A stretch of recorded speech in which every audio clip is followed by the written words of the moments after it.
Sinabi ni Wang Jinyang na nasabihan ng araw niya si Qin Fengqing na napakalaking araw ng nakita nilang lugar kaya malamang ay may mga malalakas na nagbabantay doon, pero hindi nga raw siya nito pinaniwalaan. Nangatwiran naman si Qin Fengqing na nakakita nga raw siya doon ng energy mine at halos kasing laking araw ng kamao ang maaari nilang makuha. Kung hindi nga lang daw sila nadiskubre ay tiyak na yayaman na agad sila. Sinabi ni Wang Jinyang na abnormal nga raw ang catacombs na nasa Magic City. Ang ilang nayon nga raw doon ay wala ng laman, mukhang nagpunta na nga raw ang mga mamamayan nito sa main entrance ng catacombs. Binanggit din ni Wang Jinyang na kapag nagpatuloy raw ang sitwasyon ay maaaring maranasan din ng kanilang panig ang nangyari noon sa Lagusan ng Norte. Sinabi ni Qin Fengqing na wala raw silang dapat na ipag-alala dahil marami naman daw malalakas na martial artist ang kanilang Magic University. Sinabihan ni Wang Jinyang si Qin Fengqing ng napakatanga raw nito. Kapag naulit nga raw doon ang nangyari sa norte ay tiyak siya na sasarhan rin ng mga Grandmaster ang pinasukan nilang lagusan.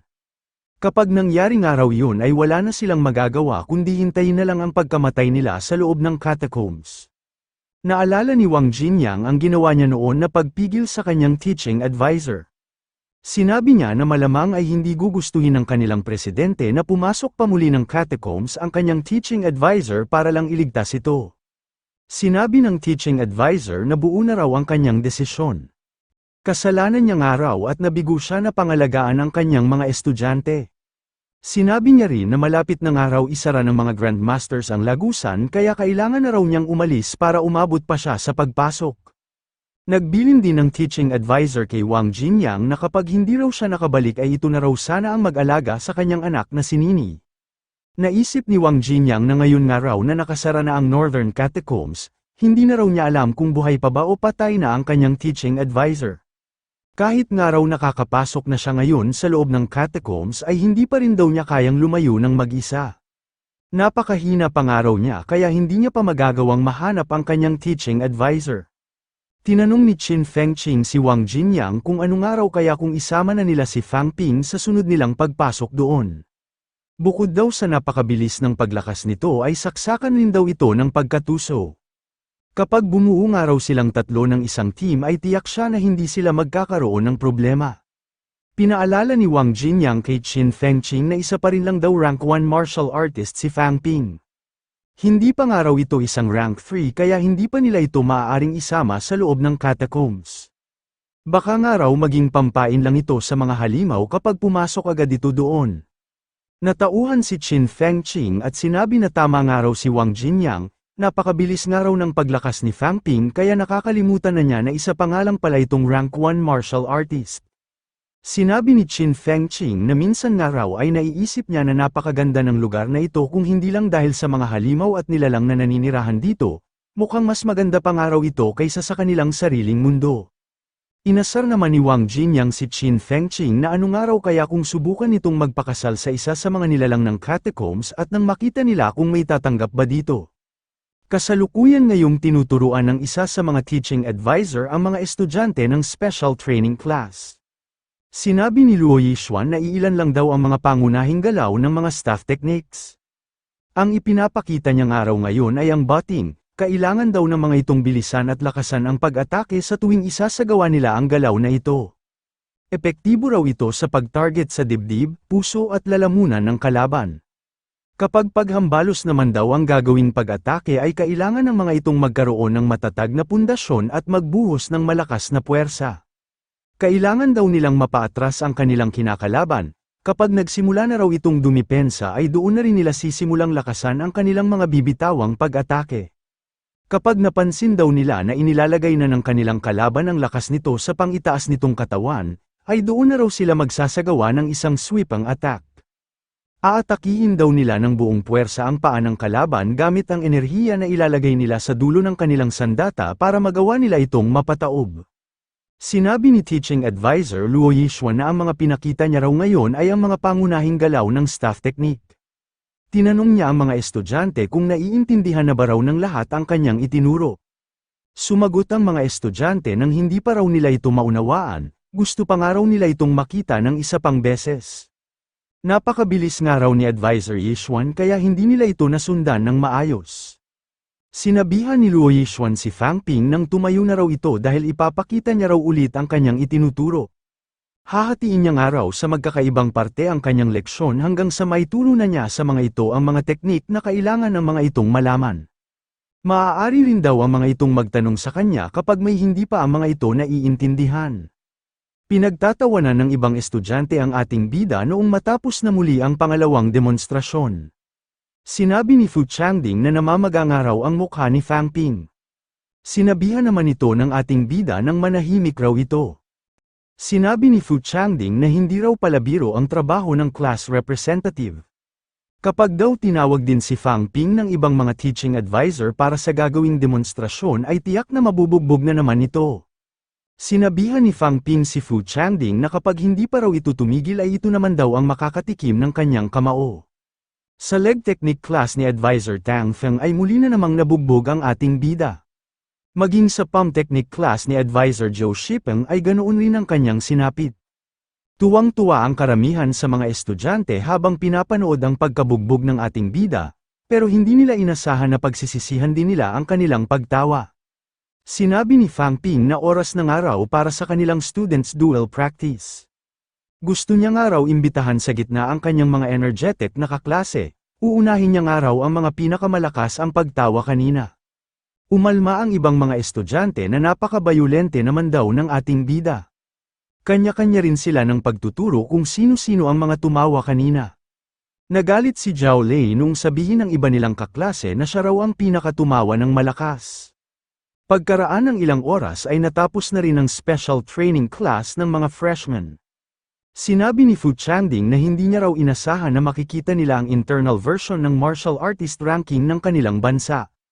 Nagulat siya noong makita niya na nasa ika-41 sa ranking ang kanilang prinsipal. Sinabi ni Zhao Zumei na normal lang daw ito dahil ang ranking na ipinapakita sa internet ay ang mga martial artist na kilala lang ng publiko. Ang ranking list daw na tinitingnan nila ngayon ay kabilang na ang lahat ng mga grandmaster ng iba't ibang organisasyon at departamento.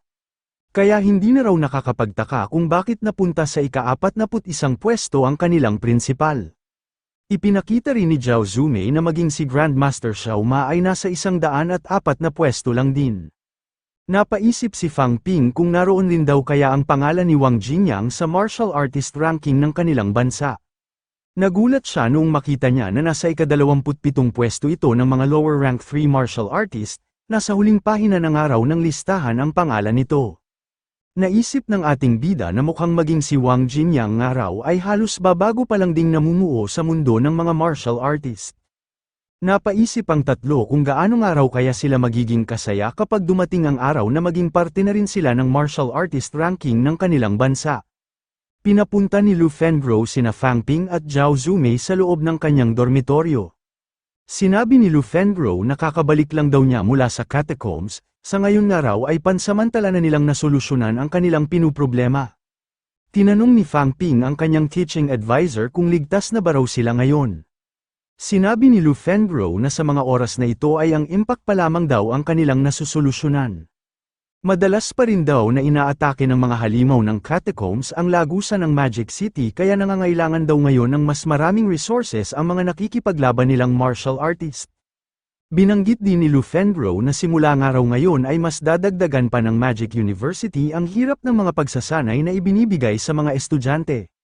Sinabihan ni Lu Fengro sina Fang Ping at Zhao Zumei na isasama niya raw ang mga ito sa loob ng 2 araw kaya kailangan ng mga itong mag-impake ng gamit at magpaalam sa Magic University. Nagtanong si Fang Ping kung hindi naman daw siguro sila isasama ng kanilang teaching advisor sa loob ng catacombs. Nasabik naman si Zhao Zumei sa pupuntahan nilang lugar salungat sa naging reaksyon ng ating bida. Tinanong ni Lu Fengro ang dalawa niyang estudyante kung gusto ba raw ng mga itong pumasok sa catacombs kahit na napakahihina pa lang ng mga ito, para nga lang daw ang mga itong naghuhukay ng sarili ng mga itong libingan kapag nagpunta agad sila doon. Nakahinga ng maluwag si Fang Ping noong makumpirma niya na hindi nga sila pupunta ng catacombs. Tinanong ni Lu Fengro ang ating bida kung natatandaan pa ba raw nito ang sinabi niya noon na bibigyan niya ito ng isang malaking regalo kapag nanalo ito sa mga kinaharap nitong sparring match. Sinabihan ni Lu Fengro sina Fang Ping at Zhao Zumei na hintayin na lang siya ng mga ito sa labas. Bigla na lang huminto ang isang puting kotse sa tapat kung saan naghihintay ang dalawa. Namangha si Fang Ping sa ganda ng kotse na dala-dala ni Lu Fengro. Tinanong niya ang kanyang teaching advisor kung ito na ba raw ang malaking regalo na ibibigay nito sa kanya. Sumagot naman si Lu Fengro nang wag nga raw itong mangarap, sinabihan niya rin ang dalawa na sumakay na raw ang mga ito sa loob ng kotse. Nagtungo ang tatlo sa labas ng kabayanan ng Magic City. Inihinto na ni Lu Fengro ang sasakyan noong makarating na sila sa kanilang destinasyon. Sinabi ng isang kalbong gwardya na nagkakahalaga raw ng 10,000 yuan ang entrance ticket ng bawat isang tao. Agad na nakapasok sina Fang Ping noong mag-abot ng isang ordinary vitality pill ang kanyang teaching advisor sa nagbabantay na gwardya. Napaisip ang ating bida kung bakit daw kaya kailangan pa nilang magbayad ng entrance fees gayong isang ordinaryong lugar lang naman ang kanilang pinuntahan. Napapaisip rin siya kung ano nga raw kaya talaga ang ibibigay sa kanya ng kanyang teaching advisor. Pagbukas nila ng pinto ay nakakita sila ng dalawang martial artist na naglalaban sa loob ng isang arena. Tuwang-tuwa na nanunood ang napakaraming tao habang nagpapatayan ang dalawang lalaki. Nasaksihan ni Zhao Zumei ang pagkabasag ng ulo ng isa sa mga nakikipaglaban na martial artist. Bumaliktad ang kanyang sikmura noong mapagtanto niya na namatay na ito. Sinabihan ni Lu Fengro si Zhao Zumei na kapag hindi raw nito kinayang makita ang mga nangyayari doon ay mas mabuti pa na lumabas na lang ito at kalimutan na rin ito ngayon ang pagsali sa National Championship. Sinabi ni Zhao Zumei sa kanyang teaching advisor na mananatili daw siya doon dahil kakayanin niya raw ito. Naunawaan ni Fang Ping ang naging reaksyon ni Zhao Zumei. Halos ganito nga rin daw ang naramdaman niya noong unang beses na nasaksihan niya ang pagkamatay ng isang tao. Tinanong ng isang papalapit na lalaki kung bakit daw napadpad doon si teaching advisor Woody, sinabi niya rin na ikinararangal niya nga raw itong makita doon. Sinabihan ni Lu Fengro ang mga lumapit na lalaki na ipapasok niya raw sa morgue ang ating bida. Nagulat si Fang Ping sa sinabi ng kanyang teaching advisor. Agad namang pumayag ang isang lalaki at sinabihan ang kanyang tauhan na si Xiao Jiao nang ihatid raw nito sa morgue ang ating bida at iwanan daw ito doon ng mag-isa. Sinabihan ni Fang Ping ang kanyang teaching advisor nang hindi ba raw nagpunta sila doon dahil bibigyan daw siya nito ng isang malaking regalo. Sumagot naman si Lu Fengro nang ito na nga raw ang tinutukoy niyang regalo, bibigyan niya nga raw ng pagkakataon ng ating bida na makapagtrabaho sa morgue sa loob ng isang araw. Nadismaya si Fang Ping sa regalo na ibinigay ng kanyang teaching advisor. Sinabi ng isang lalaki na madalas nga raw na dinadala doon ang mga estudyante ng Magic University para madagdagan ang taglay ng mga itong tapang. Pero ang nangyayari nga raw ay napapaihilang ang mga ito sa salawal ng dahil sa sobrang takot. Hindi niya nga raw maintindihan kung bakit sinusuportahan pa ng mga mas nakakataas sa kanila ang mga taga-Martial Arts University. Tiyak nga raw siya na madali lang ang mga itong mamamatay kapag sumalang ang mga ito sa loob ng kanilang arena. Nagsalita ang isang lalaki at sinabi na sa palagay niya nga raw ay tatagal lang ng 30 minuto sa loob ng morgue ang estudyante ng Magic University. Pumusta naman si Xiao Jiao na malamang nga raw ay umabot lang ito ng 10 minuto. Sinabi ng isang lalaki na napakaliit naman daw ng ibinigay na oras ni Xiao Jiao, isa pa rin daw martial arts student ang binatang ito kaya tingin niya naman ay medyo tatagal ito. Nagyabang si Xiao Jiao at sinabi na tingnan na nga lang daw nila kung sino ang tama sa kanilang dalawa. Pumasok na si Fang Ping sa loob ng isang madilim na morgue. Sa loob noon ay nakakita siya ng 3 nakahigang katawan. Narinig ni Fang Ping ang nakakatakot na tunog na nagmumula sa isang nakabukas na telebisyon. Nainis siya dahil hindi na nga raw nila ito kailangang gawin. Talagang nagplay pa raw ang mga ito ng isang horror film para lang takutin siya. Isinara ni Fang Ping ang mga mata ng isa sa mga bangkay. Sinabi niya sa kanyang sarili na hindi niya raw kailangang mahabag dahil hindi naman daw siya ang pumatay sa mga ito. Napansin ng ating bida na makapal at matigas ang kanang buto ng braso ng katabi niyang bangkay. Mukhang nagre-reforge na nga raw ito ng mga upper limb bones. Pero hindi pa nga raw kumpleto ang pag-reforge dito ng kaliwang braso dahil nasa 35-45 pa lang sa buto nito ang natatapos. Napansin din ni Fang Ping na durog-durog ang mga buto sa lalamunan ng lalaki, naisip niya na malamang nga raw ay ito ang ikinamatay nito. Naawa si Fang Ping sa lalaki, hindi nga raw kumpleto ang pag-reforge dito sa kaliwang braso kaya hindi ito matagumpay na nakadepensa. Nagulat ang ating bida noong bigla na lang bumangon ang mga bangkay na nasa kanyang likuran. Agad niyang sinipa ng malakas ang nasa unahang bangkay para mailayo niya ang mga ito sa kanya. Napansin ni Fang Ping na may mga nakakabit na kwerdas sa katawan ng mga sinipa niyang bangkay. Naisip niya na malamang nga raw ay pinlano lang ito ng kanyang teaching advisor. Isa-isa na muling ibinalik ng ating bida sa dati ng mga itong pwesto ang mga sinipa niyang katawan. Sinabi niya rin na sana nga raw ay hindi ang mga ito magalit sa kanya dahil hindi niya naman daw talaga ang mga ito gustong sipain. Naghihiyawan ang mga manonood sa tuwing may bagong maglalaban sa loob ng arena. Nakikibuhat din si Fang Ping tuwing kinukuha ang bangkay ng mga martial artist na natatalo. Nagulat ang mga tauhan ng morgue dahil mukhang kakaibang araw ang ating bida. Sa paraan nga raw ng pagbuhat nito sa bangkay ay parang hindi man lang ito natatakot. Sinabi rin ng isang lalaki na hindi nga rin daw natakot ang ating bida noong pagalawin nila kanina ang mga kasama nitong bangkay. Hindi nga raw ito ang inaasahan niyang mangyari, mukhang may karanasan na nga raw na makakita ng dugo ang estudyanteng ito. Naisip ni Fang Ping na ganito nga raw pala ang nararanasan ng mga martial artist na walang backer o suporta ng pamilya. Pumapasok nga raw ang mga ito sa mga underground matches para makakuha ng mga resources na magagamit nila sa kanilang pag-breakthrough sa susunod na rank. Napagtanto niya na ang mga martial artist na walang partikular na kakayahan ay tila mas mahirap pa ang dinaranas kumpara sa mga ordinaryong tao. Nang libre si Lu Fengro ng bloody stakes matapos nilang manggaling sa morgue. Sinabihan niya si Zhao Zumei nang wag daw itong mag-alala dahil masasanay rin daw ito sa katagalan. Naisip ni Fang Ping na sinadya raw talaga ng kanilang teaching advisor na ganoon ang kuning pagkain kahit na alam naman nito na kakagaling lang nila sa isang madugong lugar. Sinabi ni Lu Fengro na kapag pumasok daw ang mga ito sa catacombs ay madalas na mga tuyong pagkain o hilaw na karne ang makakain ng mga ito. Makakapagluto raw ang mga ito kapag may nakita silang malapit na energy mine. Pero hindi nga raw nila ito gugustuhin gamitin na panluto dahil higit na mas malaki ang makukuha nila kapag ipinagpapalit nila ito ng mga pills.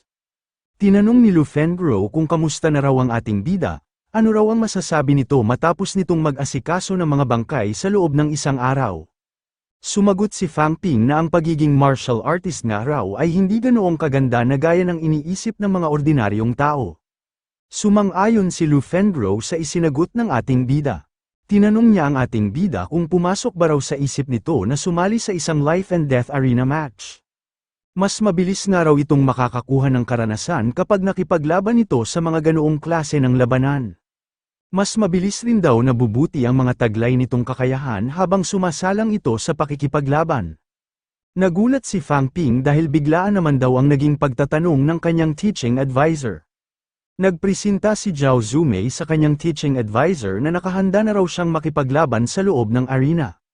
Pero hindi pumayag si Lu Fengro at sinabi na napakahina pa raw ni Zhao Zumei. Nangatwiran si Zhao Zumei nang hindi raw siya mahina, nakapag-forjan na raw siya ng kanyang 40 buto at alam na raw niya ang mga foundational combat techniques. Maayos na rin daw ang kanyang stake standing at matagumpay na rin daw niyang nagagawa ang kanyang puncture kick. Hindi nga raw siya natatakot kanina sa mga tao na nakikipaglaban sa loob ng arena. Sinabi ni Lu Fengro na hindi raw mahalaga kung natatakot si Zhao Zumei o hindi. Ang kulang daw dito ay wala pa talaga itong karanasan na makipagpatayan. Agad na kinain ni Zhao Zumei ang nasa pinggan niyang bloody steak at iginiit sa kanyang teaching advisor na magagawa niya raw ito. Pinilit niya ang kanyang sarili na lunukin ang karne na kanyang kinain. Pero hindi niya ito kinaya kaya nagdahilan na lang siya na kailangan niya raw magbanyo. Tinanong ni Fang Ping ang kanyang teaching advisor kung bakit napakamasigasig ni Zhao Zumei na agad na makapagpalakas. Sumagot si Lu Fengro na ang ama raw ni Zhao Zumei ay isang rank 4 martial artist na namatay habang nakikipaglaban sa Tianan Catacombs. Sa ngayon nga raw ay binabalak ng mga taong makapangyarihan na kuhanin ang mga kumpanya na iniwan ng ama nito. Hindi nga raw mapoprotektahan ni Zhao Zumei ang mga pag-aari ng mga itong kumpanya kapag wala itong hawak na kapangyarihan. Ito nga raw ang dahilan kung bakit desperado si Zhao Zumei na agad na mapagbuti ang mga taglay nitong kakayahan. Sinabi ni Lu Fengro na may matibay nga raw na motibasyon si Zhao Zumei hindi gaya ng ating bida. Nangatwiran si Fang Ping nang may sarili rin naman daw siyang motibasyon, Gusto niya nga raw maging malakas at mayaman para mabigyan niya ng maginhawang pamumuhay ang kanyang pamilya. Nagbiro si Lu Fengro na maaari rin daw gamiting motibasyon ng ating bida ang takot nito sa kamatayan. Sinabi ni Lu Fengro na dahil nga raw ayaw sumali ng ating bida sa isang life and death battle, ano nga raw kaya kung subukan na lang nitong lumahok sa isang regular na laban. Sa pagkakataong ito ay pumayag na si Fang Ping sa iminungkahi ng kanyang teaching advisor.